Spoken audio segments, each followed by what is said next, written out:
I think I hit the bullseye. Look at that. Nice little design. Hey there, folks. I am the Mighty Plantain, and I'm loving the look on this can. But this is Prerequisite. It's a double IPA from Barreled Souls in Saco, Maine. Oh, artwork by Nicholas Fabon, Fabon, I think. Yeah, cool. They always have some really nice artistic labels, so it's pretty cool. But yeah, Barreled Souls, man. Nice place to visit. Great beers on tap. I got dragged out before I could get the two or three bottle pours that they had available that caught my eye. So I gotta go back. Ooh. Catching a nice whiff of citrus right off of that.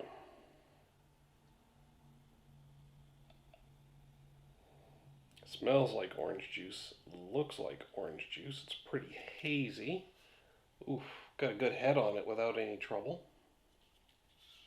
Prerequisite double IPA. It's not saying milkshake or anything like that, so the thickness and the cloudiness makes me think that it might be unfiltered, or they might have just dry hopped the crap out of it, or, I'm not seeing particulates separate out in this, so that could just be a ton of hop oil. And the fact that I got such a strong whiff of it just out of the can, it's a pretty good indicator of that. But yeah, that smells like freaking orange juice. It's got a very strong citrusy smell. I am getting some hints of pine. No surprise there. Those are the two hop notes that I'm more keyed to. And I'm wishing I had rolled this can gently, just in case that is a particulate thing and not a hop oil. But like I said, I'm not seeing any flecks or flocks separating out, so I'm assuming that it's mostly an oil thing. I really want to get the bottom part of the can out just in case as well, but that head's not going down any faster. I probably should have poured a little bit more slowly, but I usually struggle with getting a good head on a beer, so I've been more aggressive with the pour as of late, and this time it's biting me in the ass.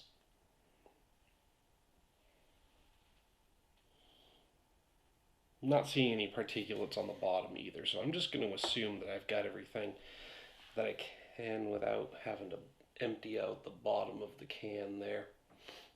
Man, look at that head. Look at how hazy that is.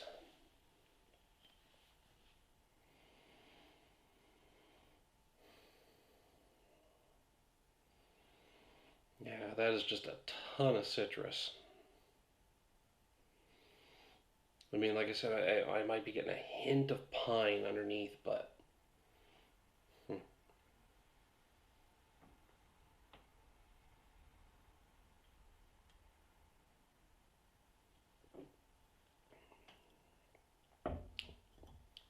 it's got a lighter mouthfeel than I would have expected.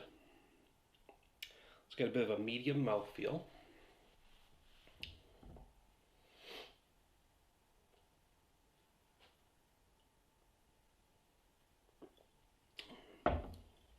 I'm getting like a tingle on my tongue with a heavy citrus flavor. It does fade to pine. And there's actually a bit of earthiness and hints of floral in the finish. Just a very, very faint hint.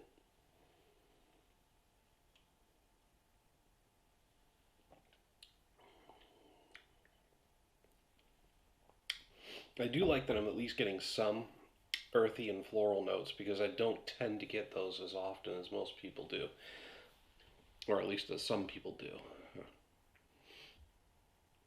I'm also getting a tiny, I was going to say a tiny bit of grassiness, but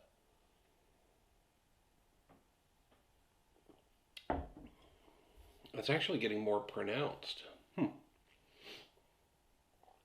So it's evolving and changing as I drink it because the Now I'm getting more earthy notes. Maybe I should have emptied to the bottom of the can before. Maybe that's what caused the changeover. I don't know. But that is definitely an interesting and complex double IPA.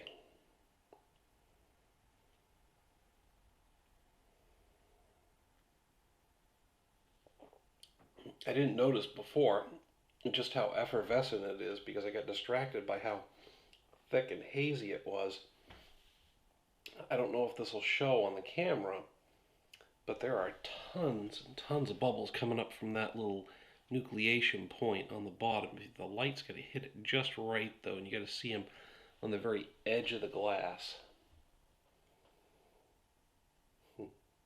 Or maybe it's just activating it when I take a sip because it's stirring up the bottom.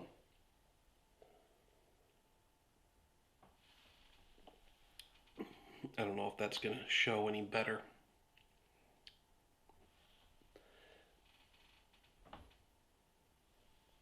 But yeah, boy, it's nice and complex, got a medium mouthfeel, it's a little lighter than I expected.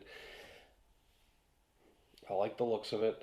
There's some people who say that all IPAs should be hazy, and that's not true. You can have a good IPA that doesn't look hazy. It's about the flavor, not the appearance. I mean, appearance is part of the beer experience, yes, but pardon me. A beer doesn't necessarily have to look a certain way unless that's specifically dictated by the style, and even then, pardon, there's some leeway, especially with as many different styles as there are out there, and emerging styles and different variations of styles. I mean, IPA used to always be an ale, and now you can have a dark IPA, a black IPA, a red IPA. Anyway, my point being that yes, appearance is part of the experience, and sometimes it's integral to the style, but for me, it's not the be all and end all of certain beer styles.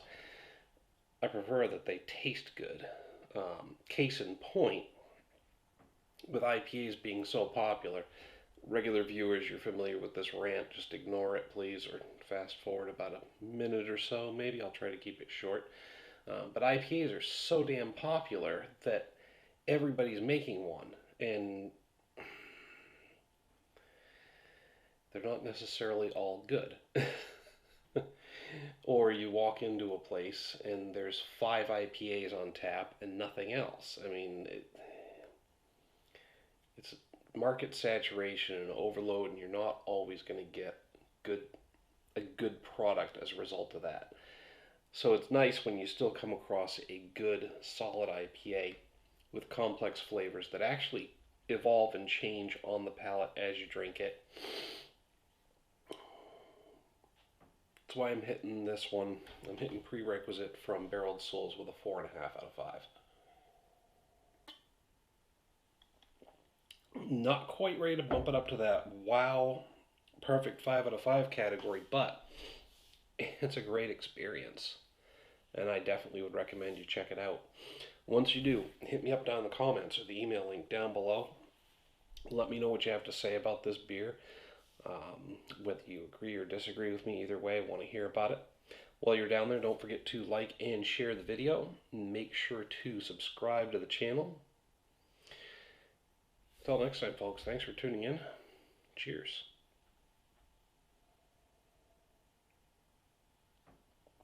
I'm so going to get back to this place.